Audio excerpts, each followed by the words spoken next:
Well, yeah, I mean, it's going to be a lot more energetic than now. I mean, imagine your sea level rising at 3 or 4 times at least.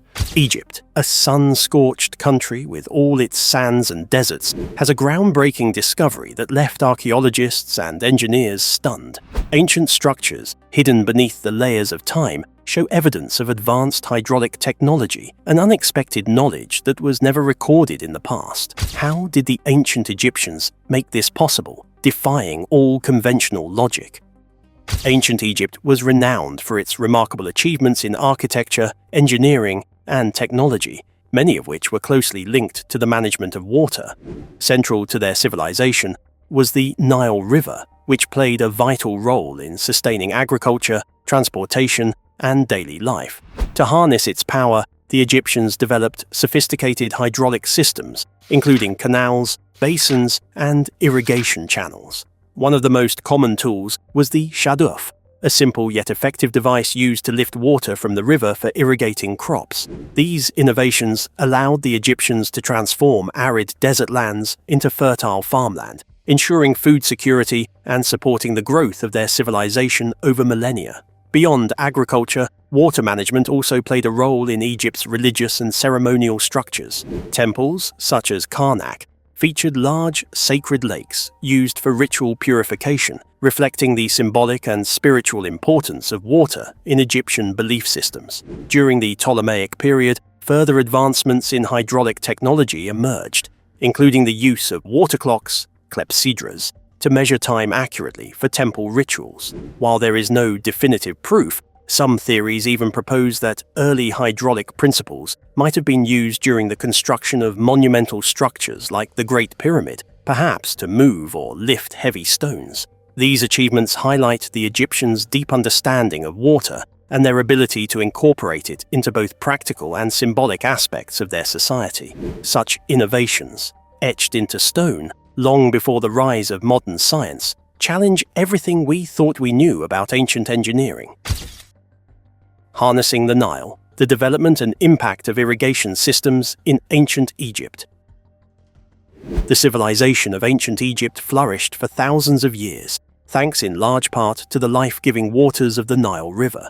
Without the Nile, Egypt would have been an arid desert, with little capacity to support a large, complex society. The river's predictable annual floods deposited rich, fertile silt onto the surrounding floodplains, making the land ideal for agriculture. However, the benefits of this natural phenomenon could only be fully realized through careful planning and control. Ancient Egyptians developed advanced irrigation techniques to manage and distribute water efficiently, allowing for year-round farming and supporting one of the most successful civilizations in human history. The Nile was far more than just a water source. It was the central artery of Egyptian life.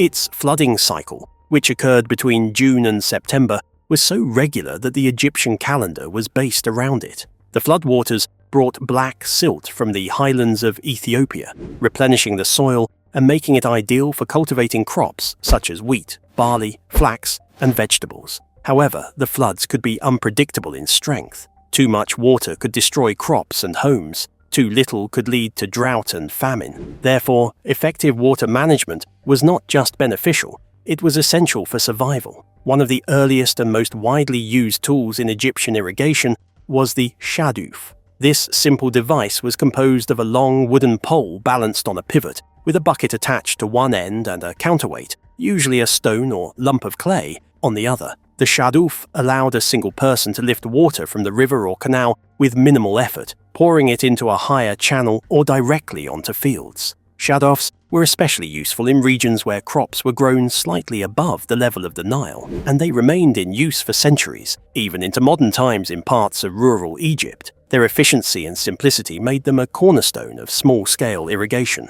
Beyond manual tools like the shaduf, ancient Egyptians demonstrated considerable engineering skill by constructing a vast network of canals, dikes, and dams. These infrastructure projects allowed water to be diverted from the Nile and directed to farmlands further inland. Sun-dried mud bricks were the primary construction material, reinforced with natural fibers like straw to add strength and durability. One of the most ambitious irrigation regions was the Fayum Oasis, located to the west of the Nile Valley. through the construction of canals and a system that connected the oasis to the river via a channel known as the Bahr Yusuf, Egyptian engineers turned a desert depression into fertile farmland. This transformation supported additional food production, population growth, and even the development of urban centers away from the riverbanks. Large-scale projects like these also required organized labor, administrative oversight, and long-term planning, demonstrating the high level of social and political organization in ancient Egypt. Basin irrigation, timing the water flow.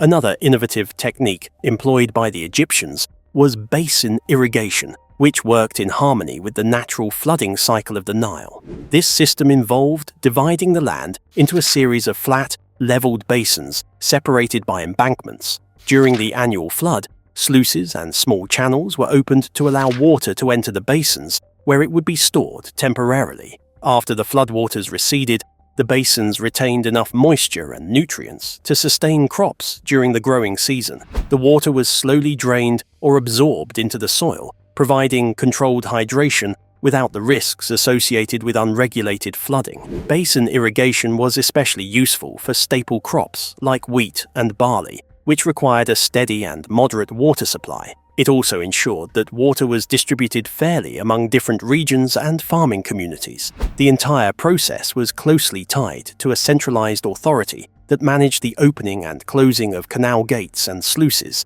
further highlighting the organized nature of Egyptian society. Agricultural and societal impact. The success of Egypt's irrigation systems had far-reaching consequences. First and foremost, it enabled consistent agricultural output, which provided a reliable food supply and contributed to the empire's wealth and stability. Surplus grain was stored in granaries and used to feed not only the population, but also to support armies, trade with neighboring civilizations, and maintain the labor force needed for monumental construction projects like pyramids and temples. Moreover, the ability to control water helped Egypt remain resilient in times of environmental stress. In years when the Nile's flooding was less intense, the stored water in basins and canals could help mitigate drought. Similarly, during periods of high flooding, the controlled systems prevented damage to homes and farmland. This adaptability contributed to Egypt's long-lasting success and made it one of the few ancient civilizations to maintain continuous occupation and development for millennia.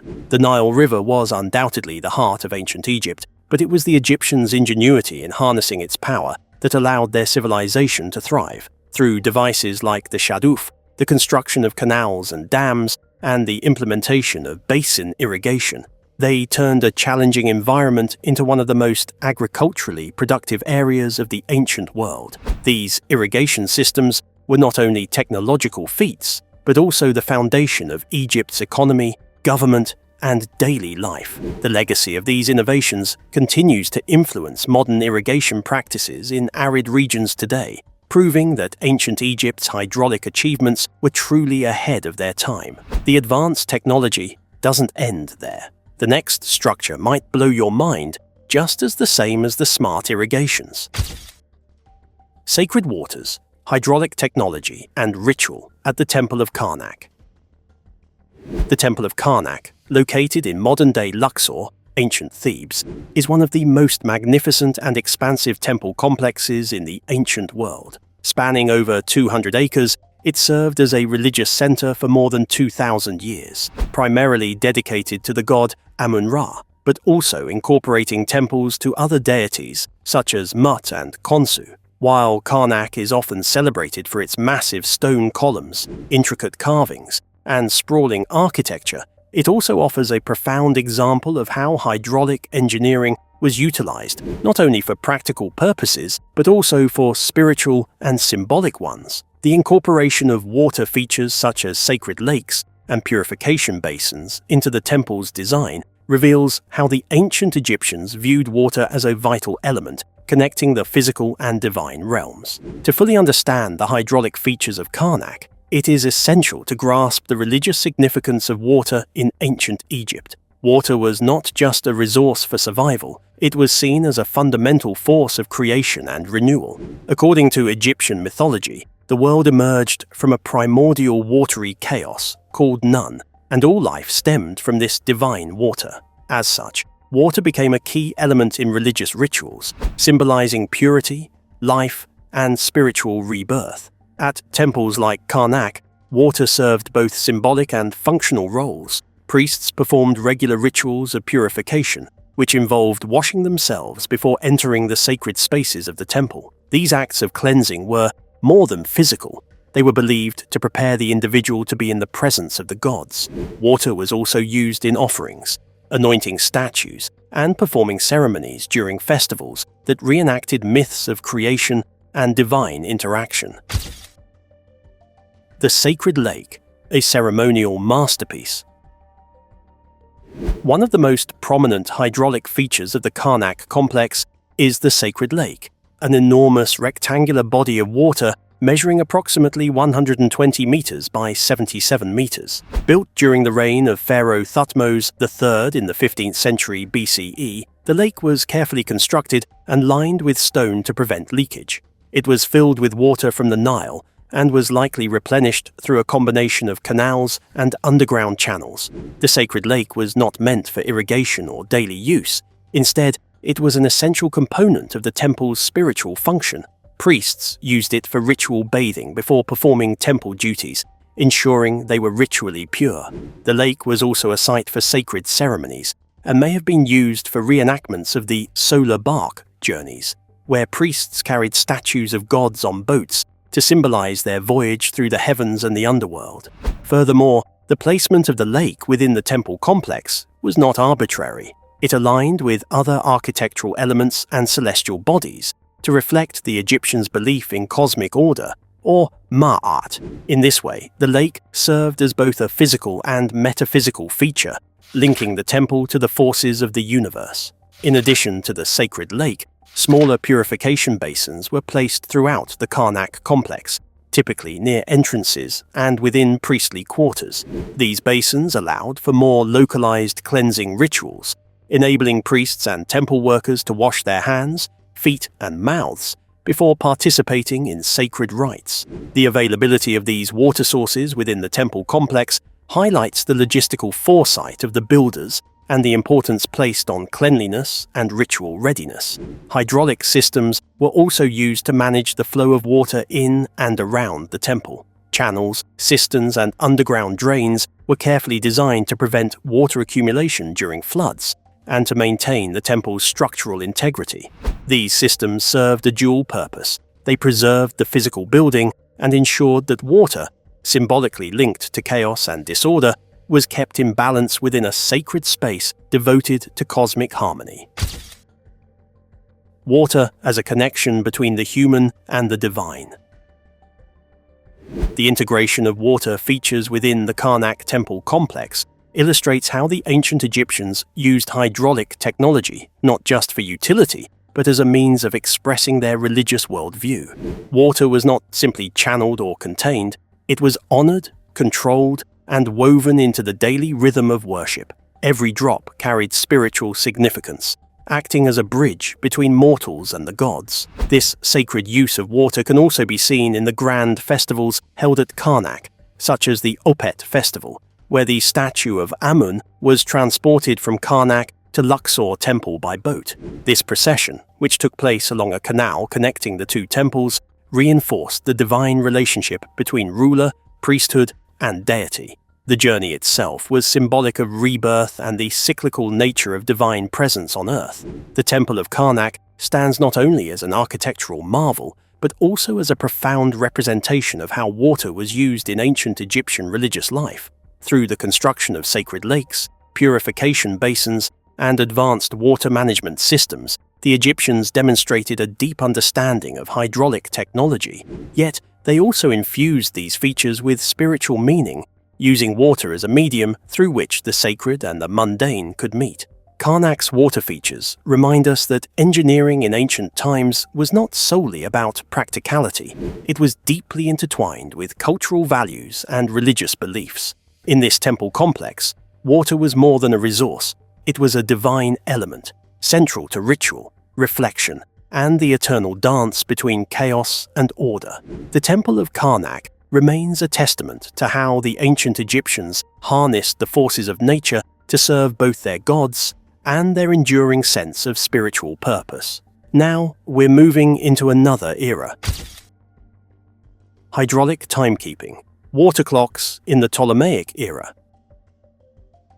The Ptolemaic era, which began after the conquest of Egypt by Alexander the Great in 332 BCE and lasted until the Roman annexation in 30 BCE, was a period of cultural fusion, scientific advancement, and technological innovation. While rooted in traditional Egyptian practices, this era also embraced Greek influence, leading to significant developments in many areas, including astronomy, engineering, and mathematics. Among the most fascinating achievements of this time was the refinement and widespread use of water clocks, or clepsydras, as tools for precisely measuring time. These hydraulic devices not only reflect the ingenuity of ancient timekeeping methods, but also highlight how scientific knowledge was harnessed to support religious life and temple rituals. The design of water clocks. Water clocks operated on a simple principle: the consistent flow of water from or into a container. These devices could be constructed in a variety of forms, but they typically involved a vessel with a small hole at the bottom, or sometimes at the top, through which water would flow at a predictable rate.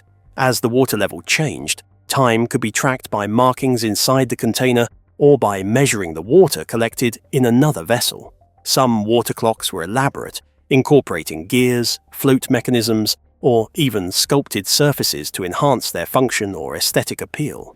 In Egypt, water clocks were not a new invention during the Ptolemaic era.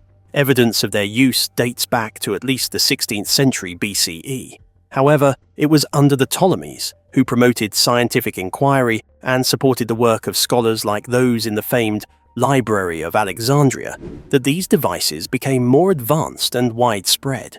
Egyptian priests and engineers improved the precision and design of clepsydras, creating models capable of accounting for seasonal changes in daylight hours, an important innovation for religious and astronomical purposes.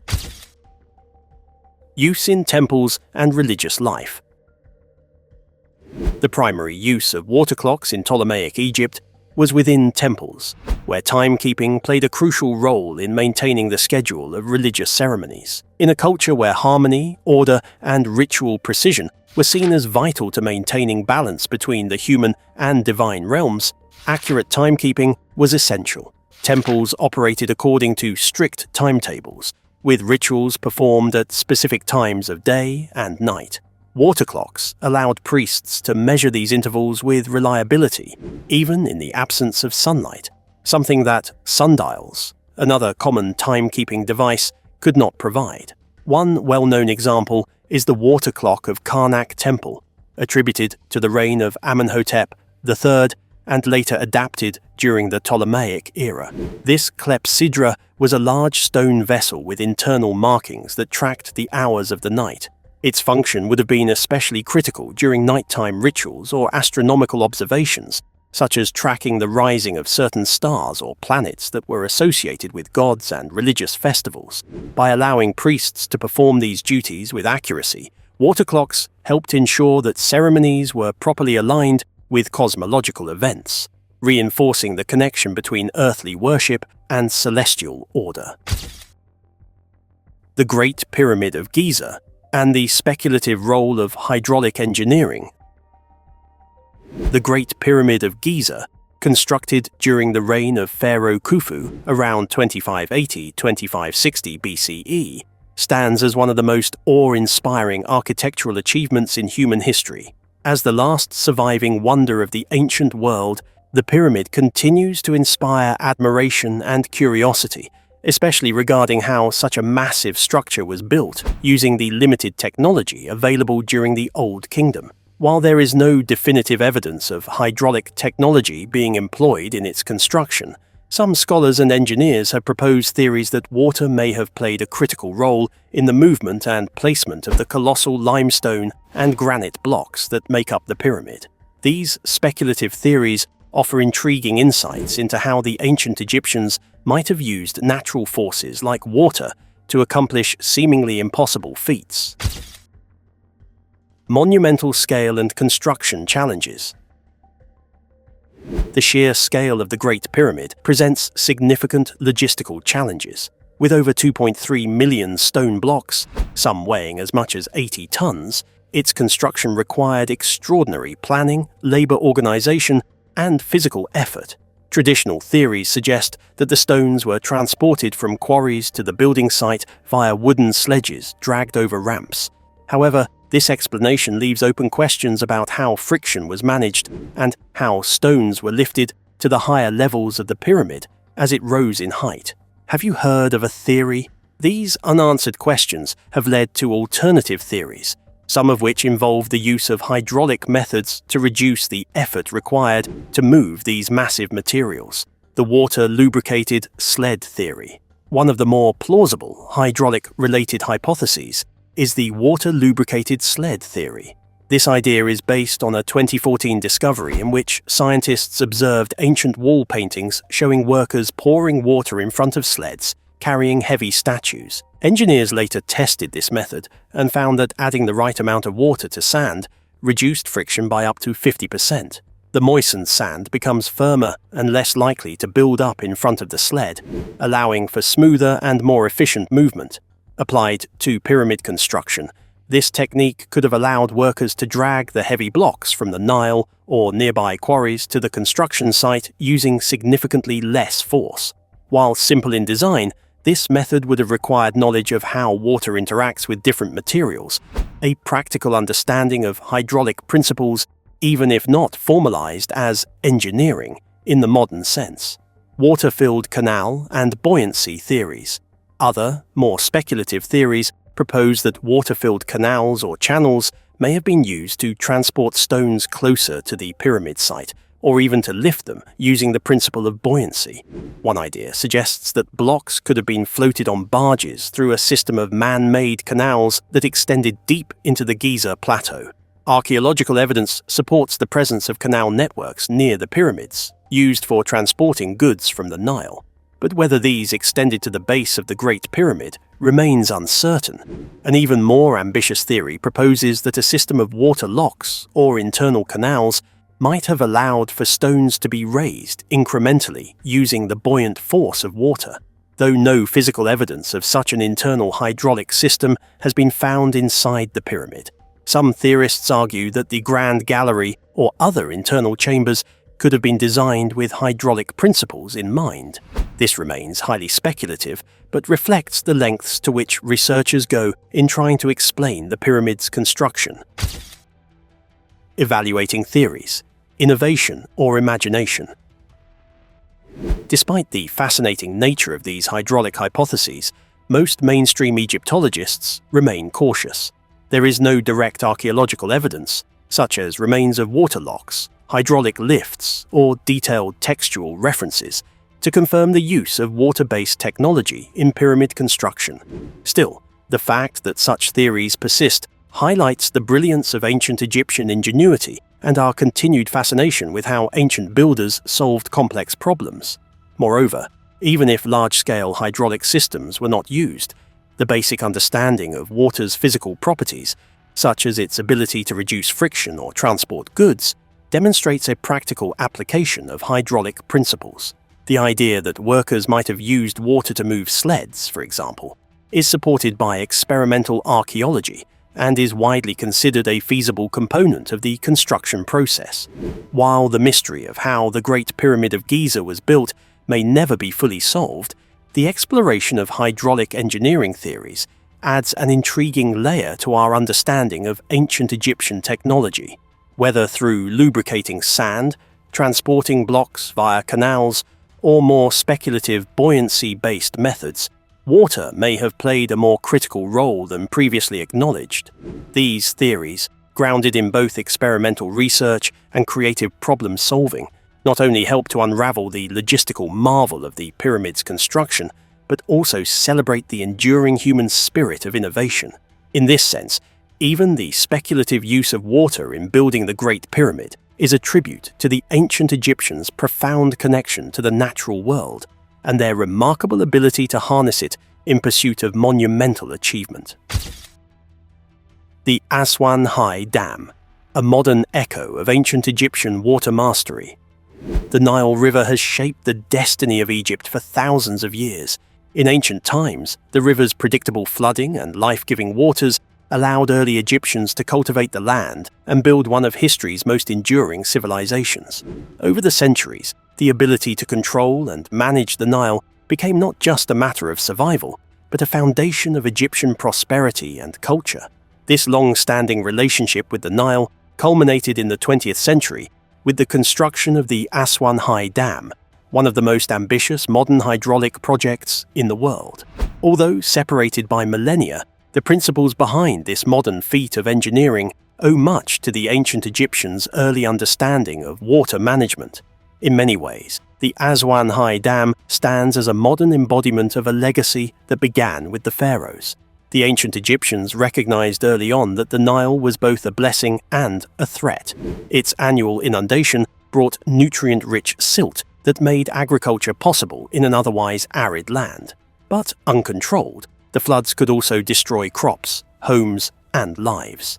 To cope with this duality, the Egyptians developed an extensive system of irrigation canals, basins, levees, and dams. These systems allowed them to store floodwaters for use throughout the dry season and regulate the distribution of water across farmland. Techniques like basin irrigation and tools like the shaduf were early expressions of hydraulic engineering aimed at maximizing the Nile's benefits while minimizing its dangers. These methods, though rudimentary by modern standards, demonstrated a deep understanding of the natural rhythms of the river and laid the intellectual groundwork for future innovations. More importantly, they emphasized the need for centralized control and long-term planning, key themes that would reappear in the construction of the Aswan Dam. The birth of the Aswan High.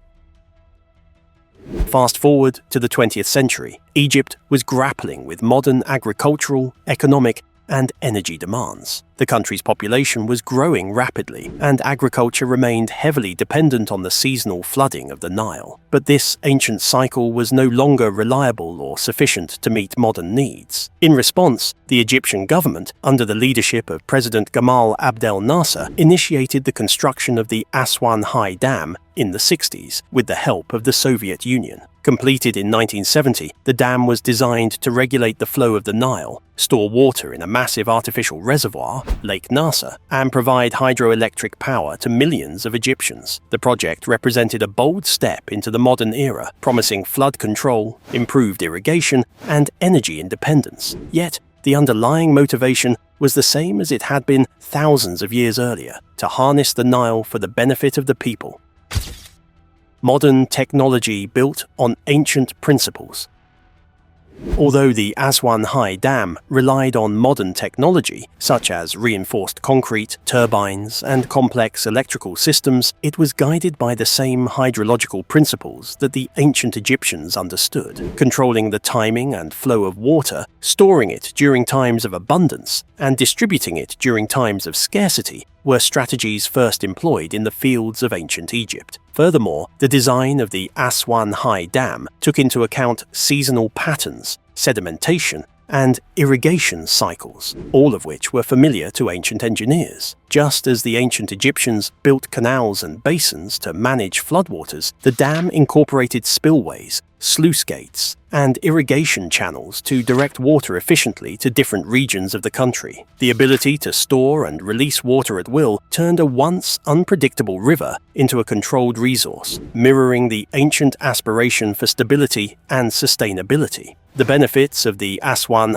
Dam have been profound. It provides significant hydroelectric power, generating a large portion of Egypt's electricity. It has helped to expand agricultural production by ensuring a consistent supply of irrigation water, even during dry years. Floods that once threatened towns and farms have been brought under control, fulfilling a goal the ancient Egyptians pursued for centuries. However, the the project has not been without consequences. The reduction of natural silt deposition has led to a decline in soil fertility in the Nile Delta, requiring greater use of artificial fertilizers. Environmental and social impacts, including the displacement of communities and the submergence of archaeological sites beneath Lake Nasser, have also been considerable. These modern challenges echo the delicate balance the ancients had to maintain between managing the Nile and respecting its natural cycles.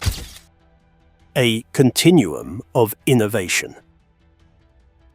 The construction of the Aswan Dam is not an isolated event in Egypt's history. It is the latest chapter in a long story of human ingenuity shaped by the Nile River. From the construction of irrigation basins and canals in the Old Kingdom to the sophisticated damming of the river in the 20th century, Egypt's relationship with the Nile has always been one of adaptation, control, and reverence. The ancient engineers who shaped the river's flow with mud bricks and hand-dug channels were the intellectual ancestors of the modern dam builders who shaped it with concrete and steel. The Aswan Dam thus stands not only as a modern engineering marvel, but also as a symbolic link to the past. It demonstrates how ancient knowledge, developed out of necessity and observation, continues to influence and inspire modern solutions to complex environmental and societal challenges. The Aswan Dam is often celebrated as a modern triumph of engineering and national development, but its true significance lies in its deep historical roots. The principles behind its construction, controlling water for agriculture, managing floods, and supporting society, are directly descended from ancient Egyptian practices. As Egypt continues to face new challenges related to water scarcity and environmental sustainability, the spirit of innovation that characterized both the ancient and modern approaches to the Nile remains as vital as ever. In this way, the Aswan Dam is more than a modern structure. It is a monument to Egypt's enduring legacy of hydraulic ingenuity. You made it till the end. For more like this, subscribe to the channel.